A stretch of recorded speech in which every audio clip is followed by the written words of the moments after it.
Okay, we're starting a few minutes late. I think some people will still be coming in, but just without further ado, we'll start the session. My name is Julie Gosla, and I'm with the International Food Policy Research Institute, and I welcome you to Thematic Session 4B, Gender and Social Inclusion. It's my pleasure to introduce our session chairs for today. First, Wanjiku Gichohi. Senior Scientist in Nutrition and Public Health Lead at World Fish in Penang, Malaysia. She's at the forefront of transformative research in nutrition, public health, and sustainable food systems across low and middle income countries.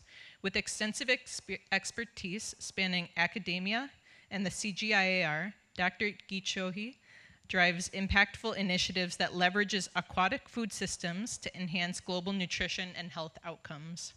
Her pioneering work bridges critical intersections of gender equity, social inclusion, climate resilience, and environmental sustainability, championing the integration of aquatic foods as a powerful component in future food systems. Neha Kumar is a senior research fellow in the Nutrition, Diets, and Health Unit at IFPRI. Since joining IFPRI, she has since been involved in several complex and multidimensional impact evaluations, including social protection programs like the Productive Safety Net program in Ethiopia, agriculture nutrition interventions such as the Harvest Plus funded biofortified orange sweet potato program in Uganda and Mozambique, and the improved vegetables and fish technology intervention in Bangladesh. She has expertise and substantial experience with using state-of-the-art econometric techniques for impact evaluation. Neha holds a PhD in economics from Boston University. Please welcome them with me.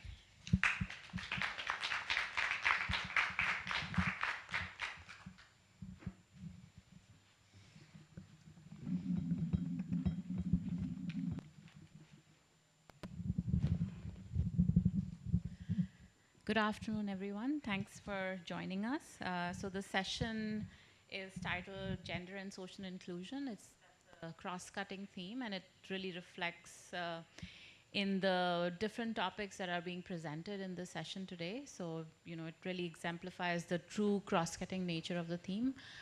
We do have 5 minutes to give our remarks, but we're going to give that back to the presenters and maybe add it to the Q&A session. So I'm going to introduce each of the presenters as they come in, and they can do their presentations. I believe everybody's just coming to the podium, doing the presentation and going back, and then they can come back here for Q&A. So we are starting off with Naomi Saville. She is a principal research associate at UCL, and she'll be talking about inequalities in dietary adequacy in the remote mountains of Nepal. Adolescent girls fare worst. Thanks very much, Neha, and thanks to everyone who's shown up after a great big heavy lunch. I hope I can help to not get you asleep in the next 8 minutes. Okay, so my presentation is on inequalities in dietary adequacy in the remote mountains of Nepal. And before I start, I just want to acknowledge all my co-authors. This is the output of a project called Micropole, which was a 3-year interdisciplinary project with the University of Bristol and Herd International. And I particularly want to thank my colleagues Sujan, who's sitting here in the room with me, and also Tom Timberlake and Helen Harris-Fry, who were particularly instrumental in helping to get this work off the ground. So little is known about dietary adequacy in households in remote mountain areas of Nepal, and the extent to which different household members differ in their fair share of the nutrients is also unknown. So what we are trying to do in this analysis is amongst adult men, adult women, adolescent girls between the ages of 10 and 19 years, and children under 5, we aim to quantify the year-round macro and micronutrient intakes, estimate the probability of adequacy of 12 different micronutrients by category of respondents, and then quantify the adequacy inequalities between household members. So the study design is a longitudinal cohort tracking nutritional status and dietary intake year-round in 10 remote mountain villages of Jumla district in the Karnali province of Nepal, very remote part of the country. And we surveyed 10 study villages with about 20 households per village. So a total of 200 households and 776 participants. And we surveyed these participants every 2 weeks for a whole year. So we ended up with 15,687 dietary recalls over the entire year. So we estimated food intake by using multi-pass 24-hour dietary recalls, but using weighed food models as a way of estimating the amount of food consumed. And then we calculated the annual probability of adequacy across these up to 24 dietary recalls per person, using nutrient values that we compiled in food composition tables. And we also collected local standard recipes of dishes that were consumed locally, and then calculated their nutrient content as well. And then to estimate intra-household equity, we calculated adequacy shares of the probability of adequacy for different micronutrients adjusted for household size across the 4 different respondent groups. So what did we find? We found that if you look here at this, can it show? Yeah, here. You see, this is the mean probability of adequacy. So this is the mean adequacy averaged across the 12 different food groups. And you can see that all of the population groups had really low probability of adequacy. Even the men had only 40% probability of having an adequate micronutrient intake. But the lowest was, very much lowest, was the adolescent girls at 25%, followed by children and women. But you can see here in these plots for women, men, adolescent girls, and children that it differs hugely by nutrient. So the problem nutrients were calcium, vitamin A, riboflavin, vitamin B12, and vitamin E. And this slide shows the kernel density plots of the probability of adequacy shares. So this isn't of the probability of adequacy, but of the share of the nutrients. So here we're talking about nutrients, not about foods and the allocation of foods, but the nutrients within them. And you can see here that the adolescent girls really, their entire distribution is shifted to the left. The black one is the adult men, then the adult women, the children, and the adolescent girls. But it isn't the same across all the micronutrients. So, for example, vitamin C, there's not much inequity in the intake of vitamin C. However, folates, you can see that the adolescent girls have a shift over here. Vitamin A also, pyridoxine, thiamine, and iron. So looking by overall at adequacy shares, you can see that the adolescent girls here, their share is 0.5 lower, 0.5 lower than that of the men. So the men are doing best, then the women, then the children, and the adolescent girls are doing much, much worse.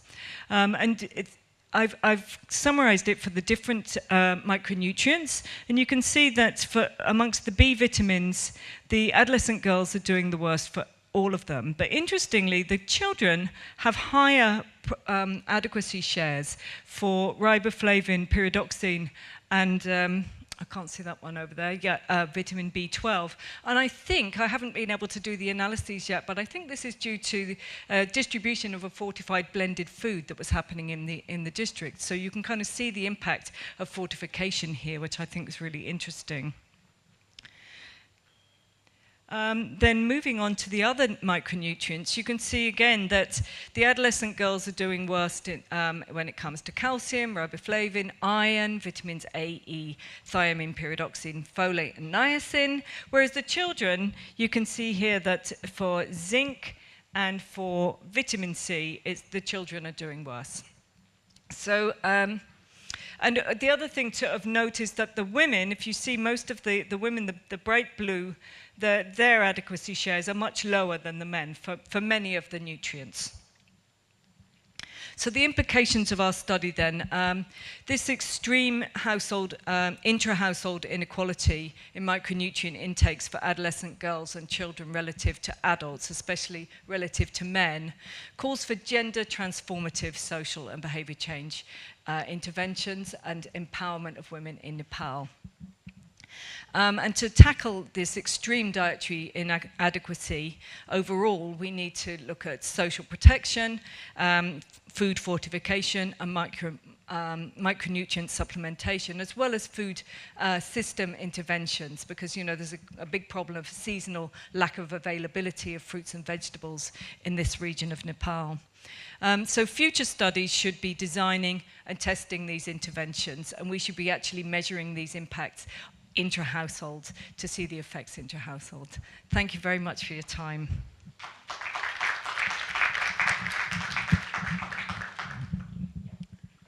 Thanks, Naomi, and thanks a lot for staying on time. Our next presenter is Archis Banerjee, who's a research analyst at the International Food Policy Research Institute, and he'll be talking about hidden helpers, adolescent workloads in rural South Asia.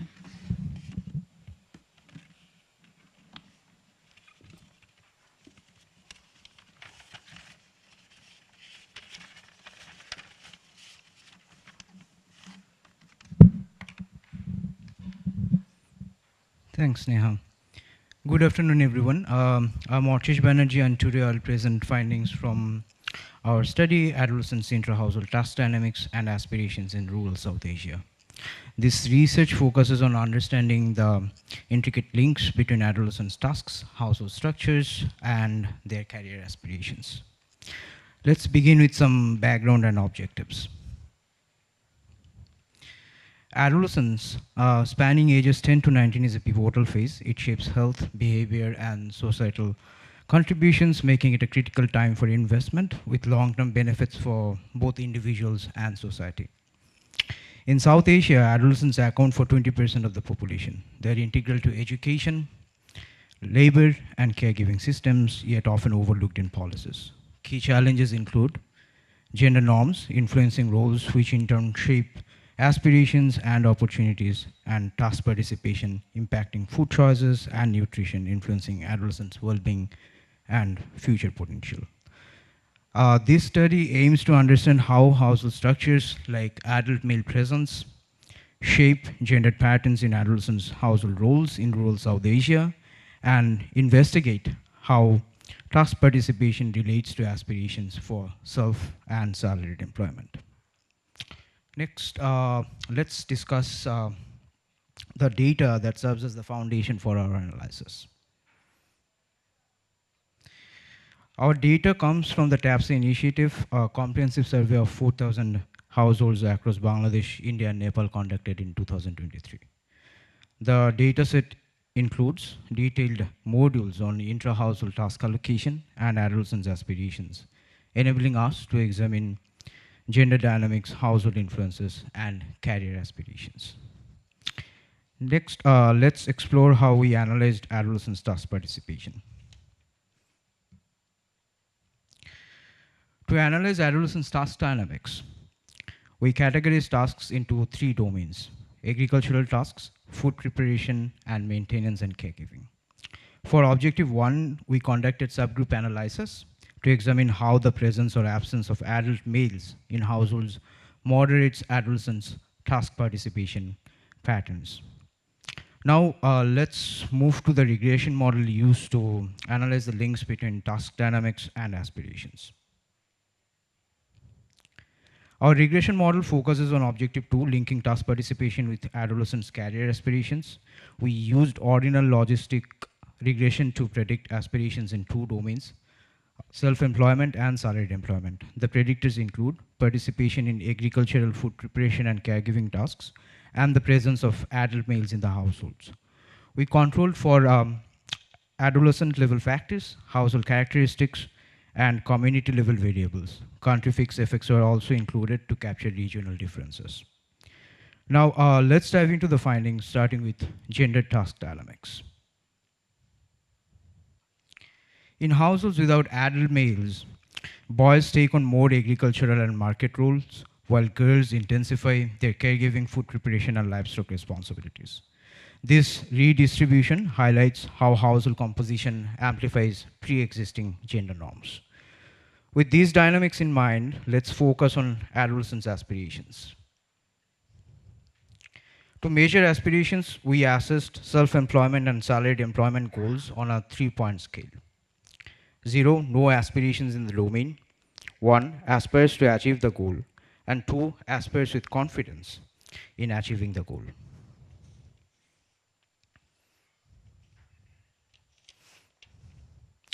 The graphs illustrate key patterns. Among boys, self-employment is the more popular aspiration, with higher proportion aspiring confidently compared to self-employment. For girls, the distribution is similar. Salaried employment has a larger share of confident aspirations compared to self-employment, but the overall levels of aspiration appear lower than boys across both domains.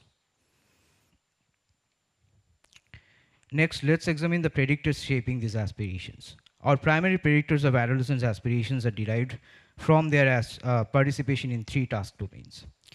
This includes the first, agricultural tasks. This includes the proportion of farm-related tasks adolescents engage in, such as planting or harvesting. Girls participate slightly more than boys at 11% versus 9%. Then food preparation tasks. These measures involvement in food-related activities like cooking or cleaning, and girls dominate here with 32% participation compared to only 7% for boys. Finally, maintenance and care tasks. This encompasses caregiving and household maintenance roles such as cleaning or caring for siblings. Again, girls show higher participation at 32% compared to boys at 8%. This matrix reflects the proportion of tasks involving adolescents divided by the total task in each category performed by their household. Next, we'll explore the specific findings for aspirations related to self-employment. For self-employment aspirations, boys' agricultural task participation is associated with lower aspirations, while no significant effect is observed for girls. Food preparation and maintenance and caregiving tasks show no significant effects for either gender. Boys' aspirations are significantly lower in households with adult males, while no significant effect is observed for girls. This result, by the way, is not shown in the coefficient plot. Now let's explore the findings for salaried employment aspirations.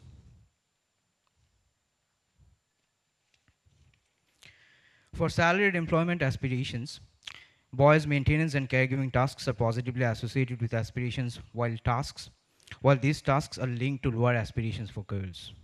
Agriculture and food preparation tasks show no significant effects for either gender. And boys show significantly higher aspirations in households with adult males, while no significant effects are observed for girls. And again, this result is not shown in the coefficient plot. So let's now consolidate the findings in our key takeaways. Our findings consolidate insights across the 2 objectives, highlighting both gender dynamics and systematic influences. Objective 1, household structure. The absence of adult males shifts boys to increased on-farm or market roles, and girls to greater caregiving, food preparation, and livestock duties. Objective 2, task dynamics and aspirations. For self-employment, boys' aspirations are lower with agricultural task participation and adult male presence, while girls show no significant associations. For salaried employment, boys' aspirations are higher with maintenance and care tasks and adult male presence, whereas girls' aspirations are lower with maintenance and care tasks. Boys in India have significantly lower self-employment aspirations compared to Bangladesh. Limitations of our study. Findings are correlational and do not establish causality. Self-reported data may introduce recall or social desirability bias. Context-specific results may not generalize widely. Our findings call for multi-sectoral policies that integrate adolescents' well-being and aspirations into gender-sensitive education, labor, and nutrition systems, and a focus on dismantling structural barriers that perpetuate gender inequities in task participation and aspirations.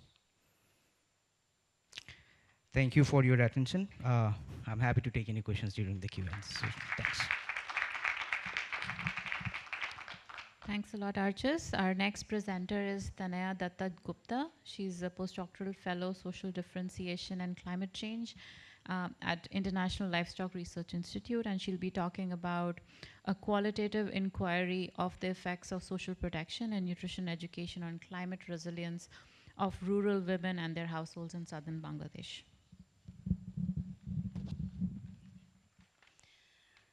Thank you for the introduction. Good afternoon, everyone. My name is Tanaya, and today I'll be presenting a work co-authored with Shalini Roy from IFPRI as part of the CGIAR initiative on gender equality, or HER+. Our study connects dots between social protection, nutrition education, and climate resilience in the deltaic region of southern Bangladesh, a climate hotspot. Let's begin with a story. Salma, that's a pseudonym, is a married middle-aged woman shouldering the burden of supporting her household as a daily wage laborer. She also grows vegetables and raises ducks for eggs, some of which she sells. Salma recalls learning how to wash vegetables and cook meals from a nutrition education program. 2 years of training should not be forgotten in life. I can't even sign my own name well. Still, I remember it. She's talking about a program that ended 10 years ago. Rural women's experiences and capacities in the region are shaped by interacting factors, norms, livelihoods, resource access, impacts of compounding, shocks, as well as effects of interventions. There is growing recognition of synergies between disaster risk reduction and climate adaptation in social protection through a concept called adaptive social protection. We know that social protection can address gender inequality and can support empowerment, and adding nutrition behavior change communication to cash or food transfers can lead to larger impacts on household consumption and assets. But how can social protection support longer-term climate resilience capacities of women and their households through a gender and climate lens? Remains less well understood, especially in a context like southern Bangladesh, where rapid onset cyclones co-occur with slow onset salinization. So building on gaps and opportunities, like the need to understand social protection, supporting resilience, and how such social protection interventions can foster more equitable outcomes, whether that's by identifying existing efforts to inform transformative pathways, or by engaging with concepts like equitable resilience that addresses differential vulnerabilities and access to power, knowledge, and resources. We ask the questions: do social protection programs in Bangladesh, with or without nutrition education, support resilience capacities of rural women and their households? And what are some entry points for nutrition education to foster nutrition plus outcomes? A multi-sited fieldwork was conducted in southern Bangladesh in 2022, focusing on 2 programs. The Vulnerable Group Development Program, it's one of the largest safety nets for ultra-poor rural women in Bangladesh. And during the fieldwork, women were mainly receiving food transfers from this program. The second is the Transfer Modality Research Initiative, or TMRI, which was a pilot safety net program by IFPRI and World Food Program that ran between 2012 and 2014, targeted women from poor rural households with a child less than 2 years old. We focused on cash and food plus nutrition BCC arms in the south. Though these programs were not designed with climate lens explicitly, the focus on food and nutrition provides insights into how social protection can influence resilience. Data was collected through semi-structured interviews with women participants and their husbands in Khulna, Bagirhat, and Patuakhali districts to include diverse local contexts in a region affected by similar challenges. And we have 17 interviews with recipients of food or cash transfers without nutrition BCC, and 14 interviews with recipients of food transfer with nutrition BCC. A deductive framework followed by an inductive reading and coding was used to guide analysis in in vivo, theme development, and interpretation. Both deductive and inductive approaches were used to code for impact on resilience capacities, while women's access to knowledge and decision-making agency were inductively derived. This table here presents how social protection benefits can support and map onto coping, anticipatory, and adaptive capacities. You can read more about this in our brief. But in short, we find social protection improves shorter-term coping capacities, helps mitigate negative strategies, and has potential to support longer-term adaptive capacities.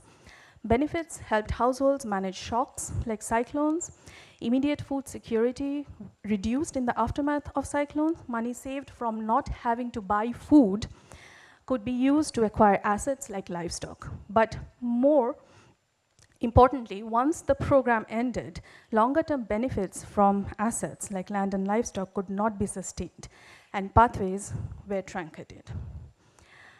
Compared to those who did not receive nutrition BCC and mainly reported access to food and coping with shocks, participants who received nutrition BCC remember nutrition and wash practices. They shared that knowledge with others, and that knowledge supported their coping and anticipatory capacities. We now come to the what, how, who, and where of nutrition education. Participants learned about cooking meals like khichdi and managing waste.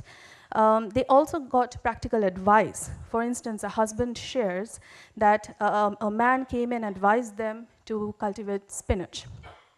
Shared decision-making as household was encouraged. Women were advised to participate in financial decisions like saving for future. Sharing with others helped women remember and implement practices then and also in future. And this contributed to capacities to anticipate and cope with shocks like cyclones and then later COVID-19 pandemic. And wash practices were particularly relevant for the latter. Engaging both women and men community nutrition workers ensured gender-sensitive learning environment where women and men led sessions, visited participants' households, and women learned from trainer sisters, and men interacted with the male officers. Training was held in accessible locations such as participants' homesteads so that others could also listen in. A participant said, when we were learning, many came and stood and listened to everything. In conclusion, we find entry points for nutrition education to support more equitable outcomes. First, by increasing women's access to knowledge on nutrition and wash practices can lead to their knowledge being valued and increase in their confidence and decision-making agency. Second, engaging men in nutrition education can encourage more cooperative roles, like husbands joining meetings and taking care of the child when women went to the training. But more evidence is needed to understand if this actually reduces women's labor and time burdens and how benefits are distributed in households. Third, women sharing knowledge with their household members and other women in the community can strengthen women's social capital and networks, which are critical for anticipating and coping with shocks. Fourth, who delivers is as important as what is being delivered. Delivery is a reflexive process, and it involves social interactions. And it must be sensitive to norms and capacities. So involving women and men community nutrition workers can foster more inclusive participation from households. So I'm just going to conclude with one sentence. Overall, this study underscores the transformative potential of nutrition education to guide pathways for equitable resilience. Thank you. Thank you for listening. I'm happy to address any questions you might have. Thanks. Thank you for a good presentation. So our next two presentations are going to be virtual. And the first one we'll have is from Muzna Fatima Alvi, a research fellow from International Food Policy Research Institute. And her presentation is titled Beyond the Grid, Women's Empowerment in Rural Energy and Household Wellbeing in Rural South Asia. Welcome, Muzna. Yeah, thank you so much, Chairs. Am I audible? Yes, you are. Excellent.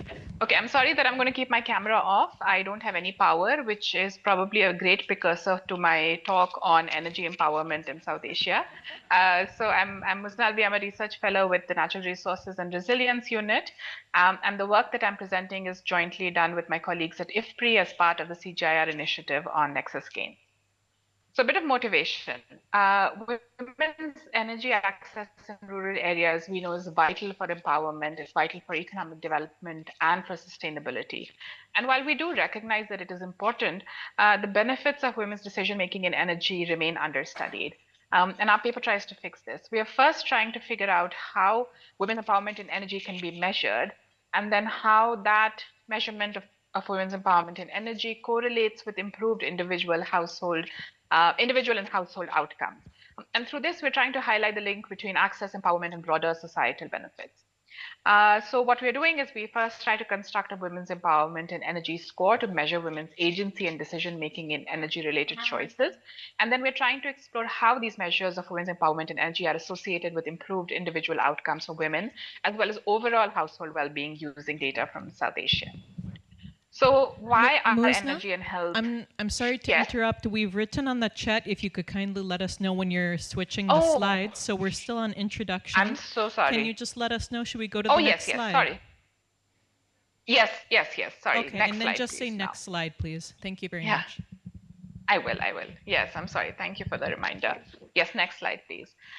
So why are energy and health related? We know that inefficient energy use has implications for income, it has implications for livelihood as well as health, especially for women. Polluting fuel use affects respiratory health, and this is particularly impactful for women and children who spend most of their time indoors. In fact, 50% of pollution-related deaths are due to indoor air pollution.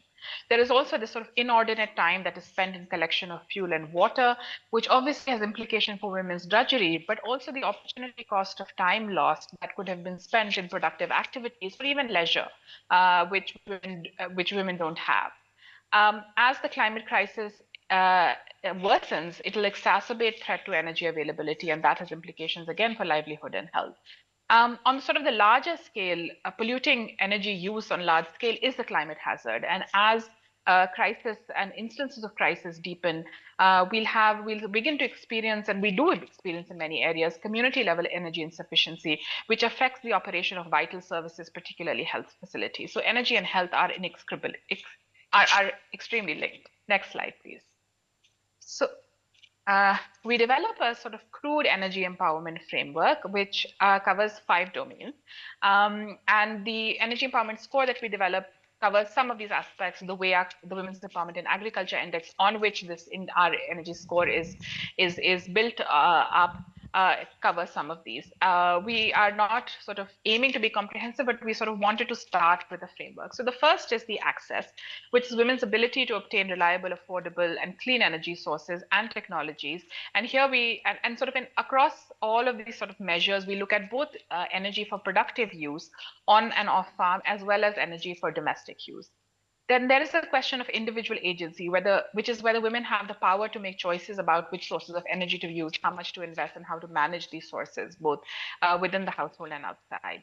The third is capacity, which is whether women have the knowledge and skills to utilize these energy technologies and to participate in energy-related decisions, particularly in the choice between switching from unclean to clean sources of energy, and the knowledge about what sources of energy are clean and unclean. The fourth is probably sort of most well recognized, which is economic well-being. Whether women have the opportunity to generate income, to save time, and improve productivity through access to energy that is enhanced. And finally, there is the conception of collective agency, which is whether women have representation and participation in these decisions around energy governance, both at the local community level as well as at higher levels of policy making. Next slide, please. So our data comes from primary farm and household surveys that were conducted between December 22 and February 23 in India, Nepal, and Pakistan. We cover 2 states in India, Bihar and Jharkhand. In Nepal, we cover 2 provinces, Madhya Pradesh and Karnali, which cover both the sort of mid-hills as well as the plains area. In Pakistan, we work in the Punjab province in Rahim Yar Khan district. And these are, our surveys are all intra-household surveys. So both men and women within the household were interviewed. And we capture sort of basic sort of demographic information, socioeconomic status, crop economics and agricultural practices. We have the abbreviated WEA, the Women's Empowerment in Agriculture Index, as well as questions on food consumption pattern, food insecurity, dietary diversity. Our Women's Empowerment score comes from a set of 8 indicators to assess empowerment on and off farm, like I said. And we're trying to sort of both build a measure and then see how this measure relates to various individual and household outcomes. Next slide, please. Very quickly, like I said, we build off the WEA. So you might say, well, you already have the WEA. Why do you need an additional score? And we do some analysis to check. And we do find that the indicators that we have developed do sort of add on and contribute information about agency beyond what is captured by the WEA. Next slide, please. So we have 8 indicators, like I mentioned. We measure first whether women have unrestricted access to mechanized productive assets, and then we also measure whether women have access to mechanized consumer durables for domestic use. We ask whether women are able to decide on acquiring energy source for productive and domestic use. 5th and 6th indicators ask about whether women are able to make decisions about changing their source of energy for domestic and productive use, particularly from unclean to clean sources of energy. And finally, we ask the question about whether women are actually acquiring the energy source for domestic and productive use. And that sort of measures whether women have mobility outside the household, whether women have access to the finances that they need to acquire this energy source. Next slide, please. So what do we find? As you would expect, we find significant disparities between men and women. And this is most... You have 2 minutes. Yes. Yeah, I'm just wrapping up. So we find these significant disparities between men and women in decisions over energy sources for productive use, but not energy assets for productive use. What does that mean? We find that when it comes to things like access to irrigation, pumps, tractors, mechanized productive assets, both men and women are sort of equally inadequate in all of the 3 geographies where we've done this assessment. When it comes to decisions for the sources of energy to use, so whether it's diesel, whether it's electricity, whether it's solar, when it comes to for productive use, we find a big disparity between men and women. There is a lot of heterogeneity across the 3 countries. Wealth and energy empowerment is negatively correlated in Pakistan, but we find the opposite in Nepal. So wealthier households in Nepal have women who are also more energy empowered. In India, we find that wealthier households are more unequal, and that is something that is also mirrored in other studies. We do find that sort of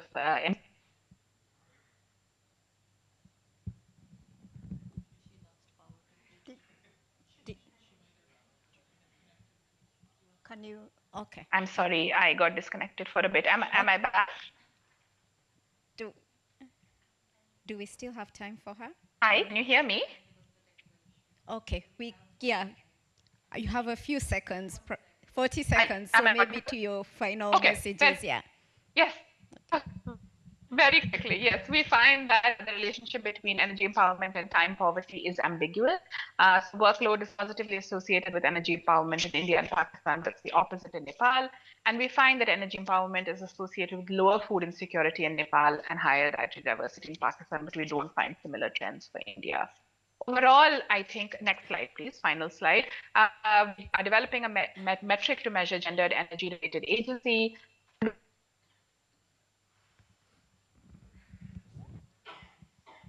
Okay, Musna, I think your 40 seconds are up, but we can see the discussion points, and I guess her session was practical. We can see the associations between energy empowerment and conference presentation among female presenters. Yes. Thank you. We'll go Sorry about that, but thank you so much for accommodating. Yeah, thank you, Musna. So we'll go to the next presentation from Saira Parveen Jolie. She's an assistant scientist at Brack University, and her presentation is on women's empowerment and nutritional status of children, giving new evidence from Bangladesh. Saira, I'll give you a heads up when you have 2 minutes, and please remember to notify us when you want to move to the next slide. Welcome. Okay, thank you. Am I audible? Yes, you are. We can hear you. Thank you so much. Thank you so much, and good afternoon. Saira Parveen Jolie from Brack IFPRI Grant School of Public Health at Brack University. The title of my research is Women's Empowerment and Nutritional Status of Children, New Evidence for Bangladesh. Next slide.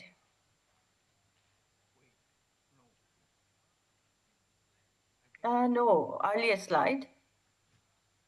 It's it's a background slide. Yes, thank you. Women's empowerment and gender equality is one of the target of Sustainable Development Goal 5. It is a complex concept, and women empowerment signifies a shift from gender inequality to equality. The process of gender equality is influenced by patriarchal family system and socio-demographic condition of women.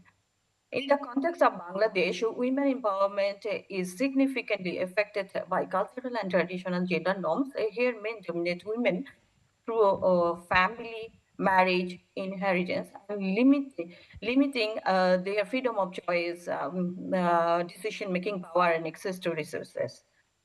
In Bangladesh, acute respiratory tract infection is one of the leading causes of death of under 5 children. Reducing all preventable death in this age group along with the objective of Sustainable Development Goal 3. To tackle this situation, the government of Bangladesh has adopted integrated management of childhood illness.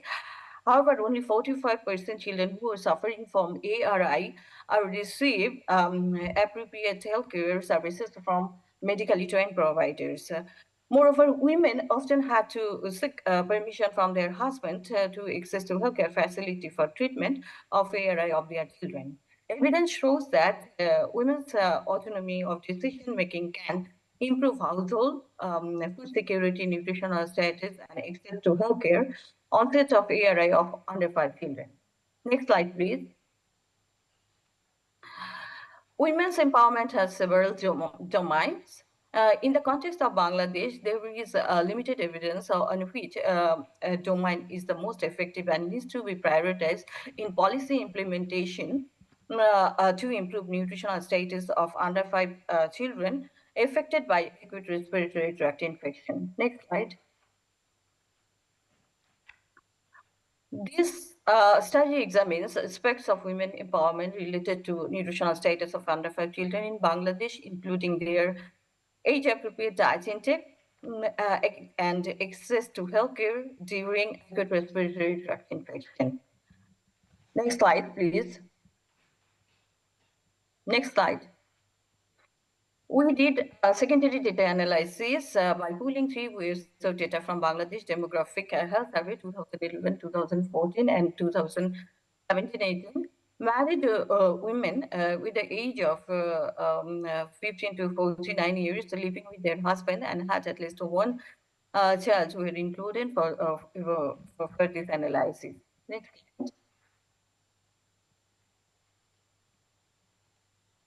We use WPS Women Empowerment Index for measuring women empowerment in Bangladesh. This is a validated measure of women's empowerment and tested in 35 African countries. These domains of WPS Women Empowerment Index include social independence, intrinsic agency, which refers to women's attitude towards work beating by their husband, and instrumental agency, which refers to women's autonomy of decision making. These 3 domains are constructed by using confirmatory factor analysis based on 14 available variables of Bangladesh Demographic Health Survey. Next slide. Nutritional status of under 5 children was measured by the height for age score, of weight for age, and weight for height Z scores. Composite variables for age-appropriate intake, acute respiratory tract infection, medically trained providers were constructed by using definition given in Bangladesh Demographic Health Survey report. The generalized structure equation modeling was performed to develop pathways between women's empowerment and the children's nutritional status following UNICEF conceptual framework for undernutrition. Data was analyzed by data 16. Next slide, please. We built 3 generalized structure equation models for height for age, weight for height, Z score. This model is for height for age Z-score. This model built with the three domains of women empowerment, social independence, intrinsic agency, and instrumental agency. These are the latent variable, while age-appropriate diet, prevalence of acute respiratory tract infection, and seeking treatment from medically trained provider onset of ARI is exogenous variable, and height for age Z-score is the endogenous or outcome variables.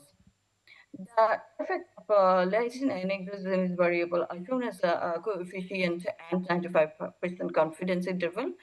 Goodness of fit of this model checked by Akaichi's information criterion and Bayesian information criterion. A model was prepared for height for weight for age. Let's go next slide. This is the Sarah, model you for have weight 2 for minutes. age Z-score and weight for height Z-score. Next slide. Next slide. The summary findings of the three models are social independence had a positive effect on height for age, weight for height Z-score, age-appropriate food consumption, access to health care, and the onset of ARI. Intrinsic agency was specifically associated with improved weight for age Z-score and age-appropriate dietary intake of under 5 children. Instrumental agency affects negatively on age-appropriate food consumption. Intake of an age-appropriate diet substantially contributed to enhancing the nutritional status of under 5 children. Acute respiratory tract infection had adverse effect on the weight for age and weight for height Z-score. Seeking treatment from medically trained provider at the onset where was found to improve height for age and weight for age Z-score among under 5 children. Next slide. In conclusion, maternal social independence and intrinsic agency enhance the nutritional status, food consumption, and healthcare access of under 5 children in Bangladesh.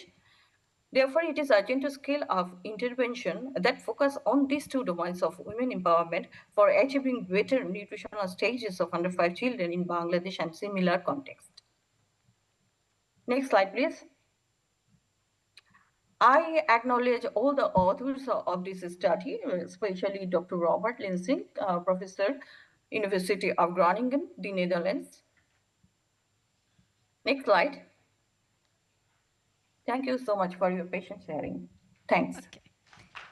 Thank you, Saira. In the interest of time, we'll just ask the presenters to all come up as we go down so that we start the Q&A session. Oh, it's only 3. Okay, good. We don't have to come down. I don't know, do we still have 15 minutes for Q&A? Or, because we started late. Let's go, okay. Yeah, we'll keep it 12 minutes just to, because we're a nice small crowd that we can have a bit engagement. So Neha, I'll allow you to. Sure. Yes. Yes. Do we have any online questions? Not yet? Okay. Do you want to start? Sure. Hi, I'm Purnima. Question for Naomi.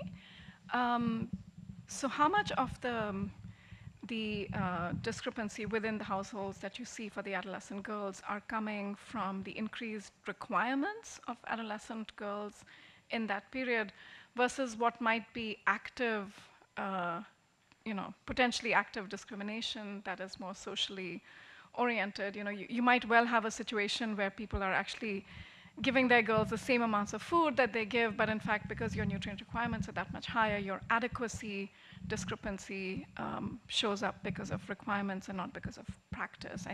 So if you could comment on that, thank you. We can collect a few and then address. You'll need to line up here. While people are coming, I'm going to take my chair's prerogative and ask another question to Naomi because it's kind of related. So you did find that adolescent girls are doing worst amongst the whole family and the other family members are doing pretty similarly. So how much of that is being driven by them being in that adolescent stage where they're like more, their eating patterns are changing, they're rejecting a lot of foods that they don't want to eat. So if you have any insights on that, and then I'll let Shreya ask her question.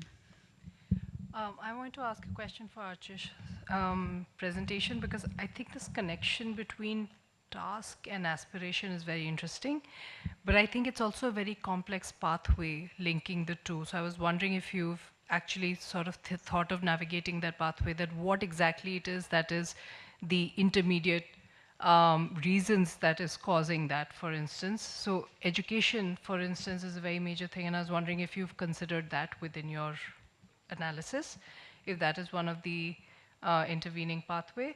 The other thing that was interesting was about male, whether there are males in the household or not. Again, where does that linkage essentially come from? Is it because of added burden, or is it because there's a certain sense of patriarchal norms which are more strongly held in those households, or what it is? I think that pathway is interesting because it's very complex. It's interesting, but there are questions that are raised for these linkages. Thanks. I'm Mugdha from IFPRI. Sorry, Archis, one more question for you. So it's kind of related to what Shreya said, but as I really like the fact that you never claim causal estimate in your analysis. It's more association or correlation. That's really good to see. But the thing is that about not having a man in the family, right? It's a dynamic problem of a family choice, right? So that's why I was thinking there are aspects of it, at least in Bangladesh, India, we know, right? So if you could associated with, let's say, the male household head is migrating, either internal migration or international migration, whether that has any heterogeneous effect on the results that you're getting, that would be really interesting to know. And the second one, just quick suggestion would be, it would be good to have a district country fixed effect rather than just having a country fixed effect, because they don't capture many district dynamics that we could see. So it would be good to have that district country fixed effect as a joint one. Thank you. You want to? We can take another round. Let them respond, yeah. And then a Rose from your, okay. They'll respond and then another round. I won't take too long, so you can get your question in. So thanks very much, Purnima and Neha, for those really insightful questions. I was actually thinking exactly the same thing this morning. I was like, well, this has been quite just a preliminary analysis of these data, and I think a lot of it is driven by the much higher needs of adolescent girls, that they, it's much harder for them to reach adequacy. And if you look at WFP's cost of diet analyses and feel the nutrient gap analyses, you see the same thing, that the adolescent girls are not getting their fair share, as it were. But I think that's a lot to do with a lack of awareness in households that adolescents have these huge needs for micronutrients. So they look like skinny little girls, right? So obviously the man is going out to do a load of work in the field and looks like he needs a great deal more. He may need more calories, but he doesn't need as many micronutrients. But all of them are not getting enough micronutrients in this context. So I think it's probably driven mostly by the needs of adolescents. But what I'd like to do next is look at the seasonality, because we've got the monthly intakes. We'll look at the change over the seasons and then associate it with the intake of different specific food types, particularly fruits and vegetables and animal foods, which might be more channeled. We want to look next at the channeling of high status foods or high micronutrient foods like animal foods. So it's still a work in progress, but thanks very much for those insights. Here you go. Thank you. I'll go one by one. So Shreya, thank you so much for bringing that up. Task and aspiration, that pathway is absolutely very complex. And while doing this analysis, I felt that using just one round of primary cross-sectional data wasn't, we couldn't do the let's just, for lack of better words, justice to this analysis. That's one thing. Another one is that we did consider education, or rather a proxy of adolescence education. That was there's school, college attendance. We did consider that in our model, include that as a control in the regression model. That's one thing. And then, yes, adult males presence. That is one fascinating aspect of our data. And also the fact that, given that, it was an 8-minute presentation, I wasn't able to fully explain the task allocation module. So what it does is, it basically links the entire, so the primary respondent is the female respondent, and then it collects data, basically asks the female respondent about who the primary, for a particular task, who the primary task performer is, and if it's equally shared, who the secondary one is, and then links the entire model with the roster, household roster. So that's why, I mean, we could bring in that particular dynamics, the presence of adult males, and it's fascinating. I mean, when you, what I've shown here in my slide deck was pooled, whatever the figures and everything, but when you split them by country, the kind of dynamics that you see for Bangladesh is, and India is very much different from Nepal. So in Nepal, we do see that, a lot of the women's and girls are coming into performing a lot more tasks even in the presence of adult males, but that's not actually the case in Bangladesh. But having said all of this, it does need, it's still work in progress, requires a lot more exploration, and I hope that we'll be able to explore this particular pathway. And also, Mugdha bhai, thank you so much for bringing in that particular aspect about migration effect. We do have a module on that, we have data on that, so I will explore those particular aspects. And also, yes, district country fixed effect. I will consider that incorporating in my modules. Thank you. We can take another round of questions, maybe 2 more, and that's it. Yeah. Thank you. I'm Nana Rose from University of Copenhagen, and my first question is actually to follow up on Naomi. Maybe you almost answer it, but when we see these huge gaps in inadequacy in so many micronutrients, if you really see with your intimate knowledge about the diet, if there's really is a solution, a dietary solution, are these nutrients really available within this food system? Or is it like we have to move in a very determined way into supplementation and fortification to fill the gaps? And then I have a question to Tanya for the work you do in this coastal area in Bangladesh, which is a very dynamic and now we have for the environment, and now we have the climate impact. How do you distinguish between climate change, climate shock, and weather shock? I'm asking because really to connect the dots, I think we need to understand that much better, because when you ask those affected, they will say, well, I'm affected by a cyclone, I'm affected by the flooding, but these are also weather conditions which you have always experienced. So when do we move into climate change, which is a long-term impact? I think I'm struggling with it myself to find it. So that was my questions. My question related to Naomi too, sorry. So it's very impressive data that you are able to collect the data annually for the dietary. I have 2 questions. My question you partially already answered, but my question is, you have a repeated measure many times. So maybe it's something you already consider when you do the analysis, when you repeatedly ask a woman or the household many times during the year. The second you already partially answer is the pattern of inadequacy. Maybe it different by different either season or months of the year where the food is more available or less available. So it'd be good to look at that to see how it fluctuates around the year. Thank you.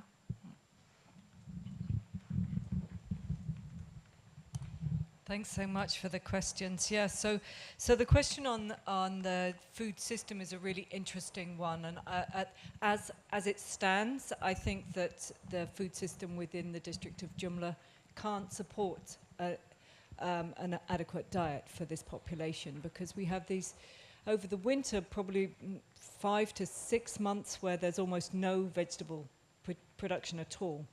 And people are eating dried vegetables, you know, dried green leafy vegetables, the wild greens and things, but there's a big gap. There's not really, apart from a few pumpkins, and they eat that very rarely, there's almost no vegetables available in the winter. So that's a big problem. But then in the summer, when the green leafy vegetables come in and then the vegetable production comes in, it's much easier for the population to meet their dietary needs. And we see this massive fluctuation, especially in vitamin C, vitamin A in particular. When the green leafy vegetables come in, we suddenly see a peak of consumption of vitamin A. So seasonality is has a huge effect in this population. But I think two things, we do need some kind of supplementation, either macronutrient, fortified foods, or just a micronutrient supplementation is probably needed if we were going to reach dietary adequacy in the short term. But we need a food system intervention as well, and that's one of the things that we'd like to grow out of this project, is looking at how to do some kind of food system intervention and then measure the effects, since we've got this year-round baseline. So that's what I'm hoping to write proposals upon next. And then Fung, you asked about the pattern of foods, and what we see really big seasonality. So for example, when the Dosain Tiha festival comes, then suddenly we get a peak of consumption of animal foods, but around the year almost no milk, and even then very seasonally. So seasonality is when we write this up for a paper, we'll certainly be looking at the seasonality of the inadequacies and see how they vary.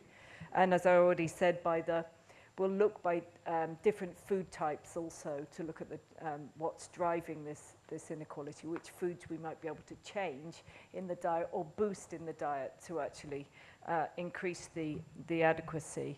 And when you talked about the repeated measures, Fong, I wasn't quite clear what your question was. Can we allow the discussion to happen bilaterally? Sure, just in the that's interest fine. of time. Thanks a lot for the question. We'll meet after. Luckily, you're both here in person, so one more just quick response so that we go into the rapid fire. Okay, thank you for this important question. We build on an existing evidence base, a very well-established evidence base that helps us distinguish climate impacts from weather shocks. So yes, you're right, cyclones have always happened in that region. Flooding is very common, but what is different now, and becoming increasingly so, is that the intensity and the frequency of the cyclones are different. And that's attributed by climate scientists to a changing climate. Similarly, flooding, we know that the Bengal Delta experiences flooding, periodic flooding, ebb and flow of tides. The author Amitabh Ghosh calls that region the tide country. But what is happening increasingly is that now when the salt water comes in with the floods, that salt water is not receding back very quickly. So when cyclones happen, it's accompanied by floods, it's accompanied by salt water, and that salt water tends to stand there. Because what has been happening over time is that the riverbeds in that delta area, they are higher than the land, which is lower than the riverbeds. And we cannot blame climate alone. There is the political economy of shrimp farming in that area, where salt water is intentionally kept in. So the land is intentionally flooded with salt water, and that makes it very difficult to cultivate paddy, especially for smallholder farmers, because we have bigger companies who are more interested in the profitable shrimp farming. So all these dynamics, when they come together, they create these wicked problems. And they compound the effects that ordinary women and men, they face in their daily lives. And that's how it's connected to climate. But I think this is an entirely different presentation and paper altogether. And I love talking about this, and I can continue this discussion. So thank you for the question. Thank you to the presenters. I think we all agree it was an absolutely fascinating session. You may have your seats. And now we'll welcome the rapid fire presenters. You have 2 minutes, so just remember that. And we'll start off with Fong, who is already here. Fong Hong Guen, who is a senior research fellow. And she's going to be talking about trends and inequities in adequacy of micronutrient intakes in rural Bangladesh. So going on with the theme of Bangladesh. Can you have to put on the screen?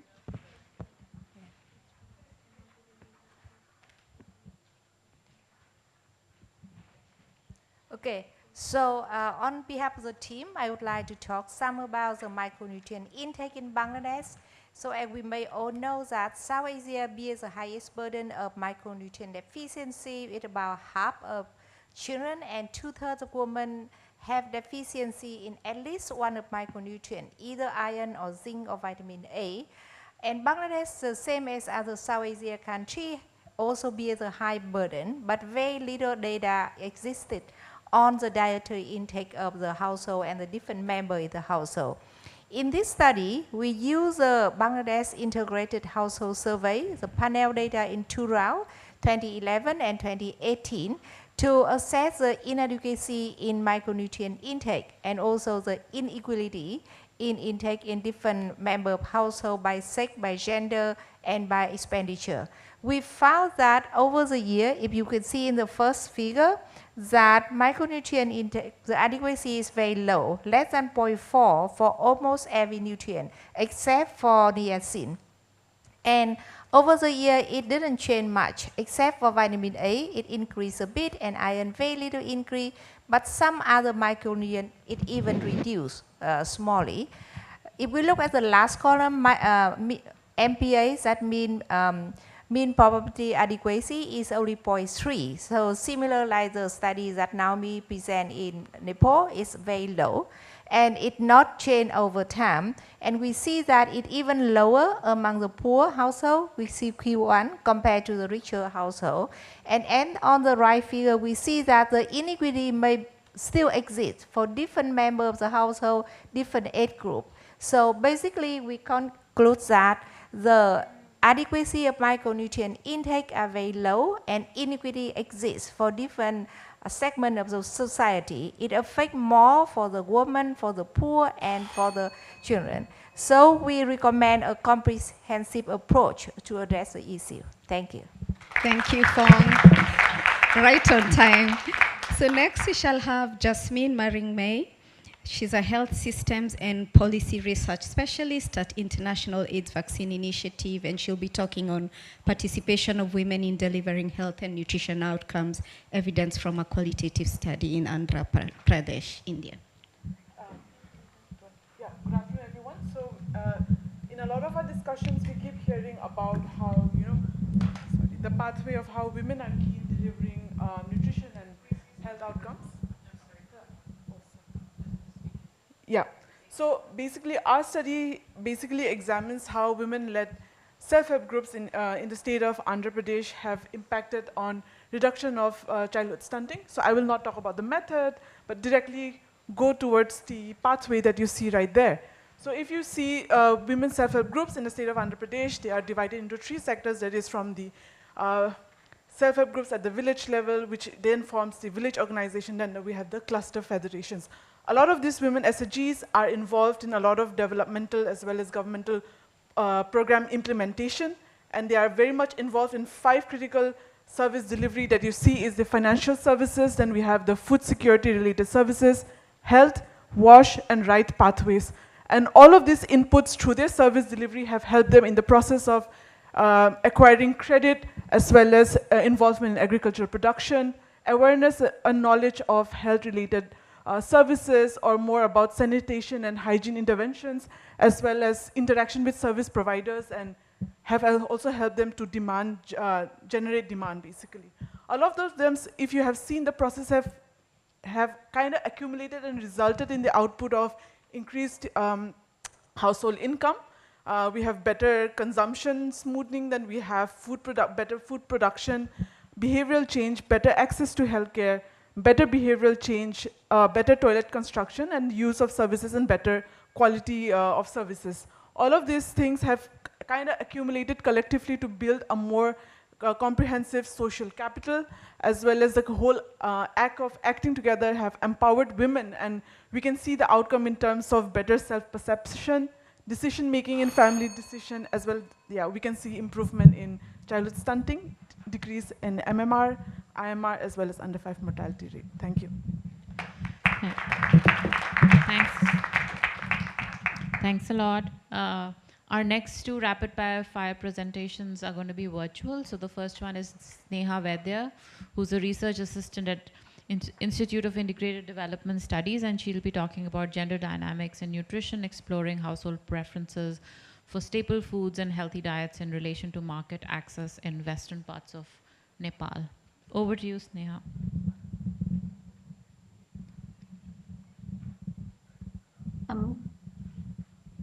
Good afternoon, everyone. So my name is Ms. Sneha Vaidya, Research Assistant at Institute for Integrated Development Studies. I'll present our study titled Gender Dynamics in Nutrition, Exploring Household Preferences for Staple Foods and Healthy Diets in Relation to Market Access in Western Nepal, with help of my colleagues Sneha Kimiri.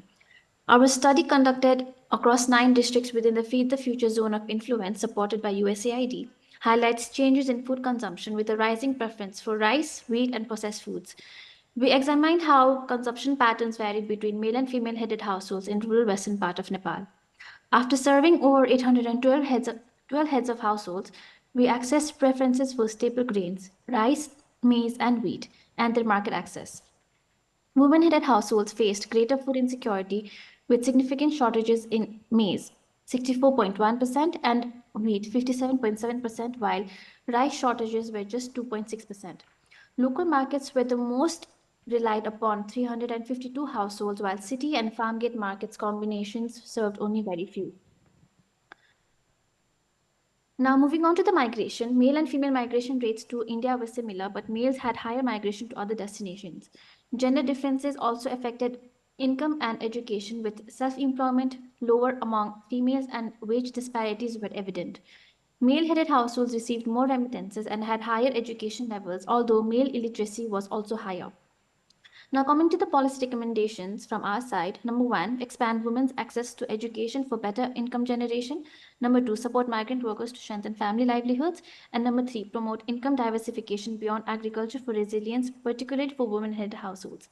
In conclusion, women-headed households face greater food insecurity, especially in maize and wheat availability. Targeted interventions are needed to ensure equitable food access and sustainable farming practices. Thank you. Thanks, Neha. Next up is Mamta Pradhan, who's a research coordinator at International Food Policy Research Institute. And she'll be talking about migrants, beneficiary preferences, and shocks, evidence from largest social safety net in India. Mamta, over to you. Yeah, hi, thank you, Neha, and thank you for the opportunity. So I'm going to talk about migrants, beneficiaries, their preferences, and during shocks. It's an evidence from the largest food safety net program in the world, that is public distribution system in India, which provides subsidized food grains to the poor. I'll go directly to what we do in this paper is we address the issue of access, not just access, actually more importantly, we look at differential access across different groups like gender, social identity, and also we look at migration credentials. If you know, most of the papers on PDS, they focus on leakages, but in this paper, and access at a very aggregate level, but in this paper, we look at access at a very granular level, that is at the fair price shop. When we talk about differential access, so there is a bit of some form of discrimination. So in economics, we look at two ways of discrimination. There is statistical discrimination, there is taste for discrimination. And discrimination can be both overt and covert. For example, something that is more visible, for example, in PDS, there is instances of discrimination based on prices and quantity, but there is also discrimination based on quality, that is quality of services or grains, etc.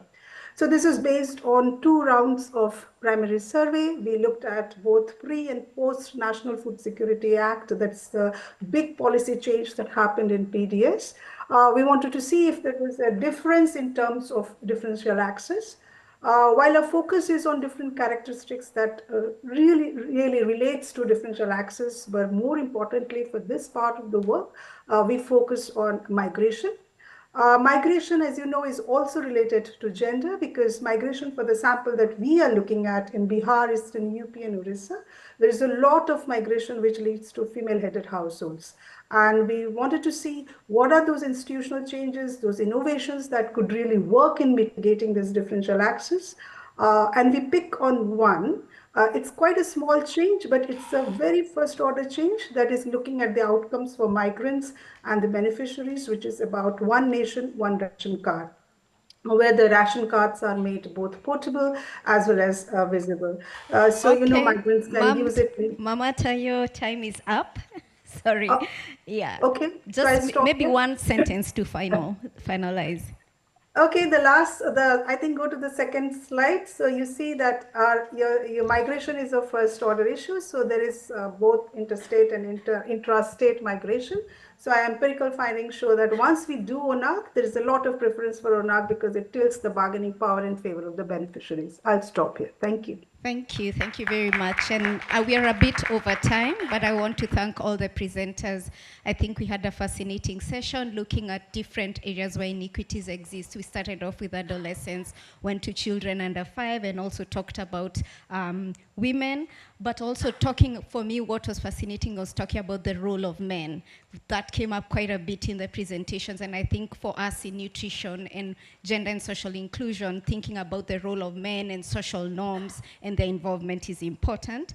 I think it was also interesting to see the use of different empowerment tools that we've seen, especially the one on energy use, energy empowerment and access, and also thinking about other things that come up when you talk about gender and social inclusion, thinking about the role of migration and social norms, but also climate change that came up in the discussion.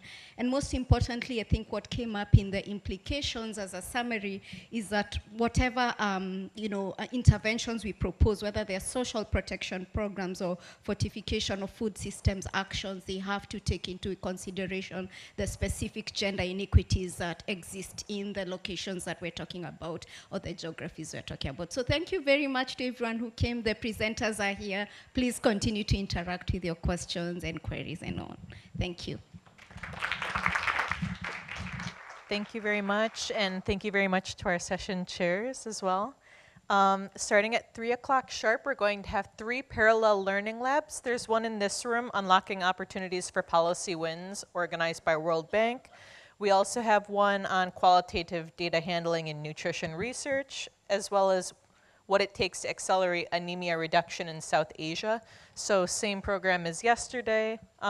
We have a short tea break, but it would be great if everyone could be ready at 3 o'clock. Thank you very much for your attention.